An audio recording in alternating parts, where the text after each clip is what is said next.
So as we start to look at the last year in review, I thought I'd begin by talking a little bit about how we fight population-centric coin, and specifically how much we rely on our junior leadership.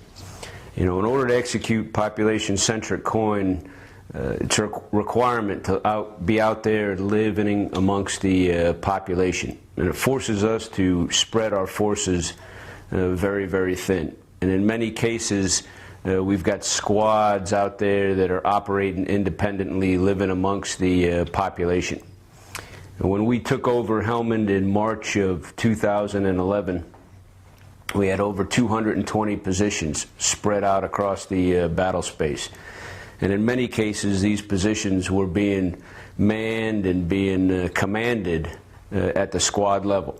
In some cases they were independent, in other cases they were partnered with Afghan Army or Afghan police, but we were relying on our sergeants and our corporals to run these positions. So it isn't cliche in the Marine Corps when we say that this is their fight. It really is their fight. We put tremendous responsibility on our junior leaders to execute that fight. We give them complete trust and confidence.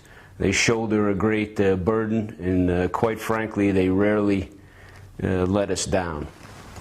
It's a little bit different, I think, than how some of the other services and how some of the other nations execute coin.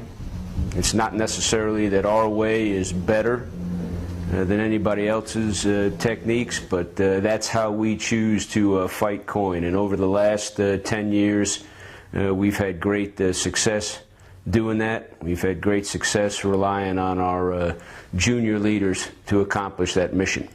So I should probably point out that the Marine Corps is front-loaded, if you will, with junior Marines. More than 60% of our Marines are first-term Marines, which means they're on their first enlistment.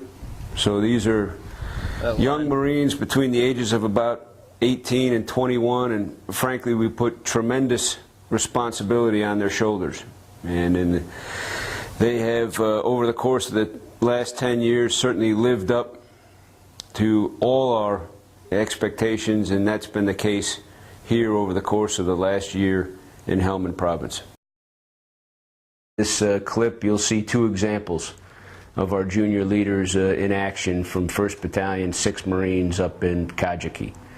These Marines are on the front lines. There's nothing between their outposts and the enemy, and they're out there every day accomplishing the mission. In the video you'll see Lance Corporal Brown, squad leader, a Lance Corporal as a squad leader on the front line, and I had an opportunity to patrol with Brown, and he's just one of the finest combat leaders we've got in our junior ranks. The squad trusted him, they looked up to him.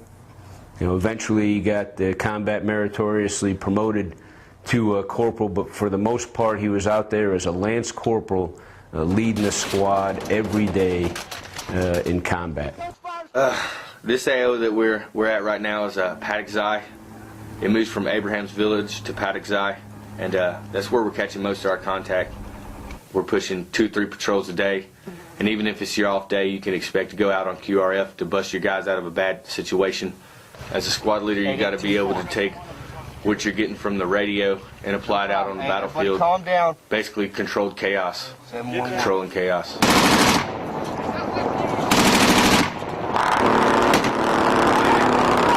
And there's hundreds of examples of our junior Marines shouldering the responsibility here in Helmand. What has been most rewarding for me is having the opportunity to serve alongside. What's most impressive is watching the courage and the commitment. And I think it's important for us to understand that when we say that our junior Marines are shouldering the load of the coin fight, we really mean it.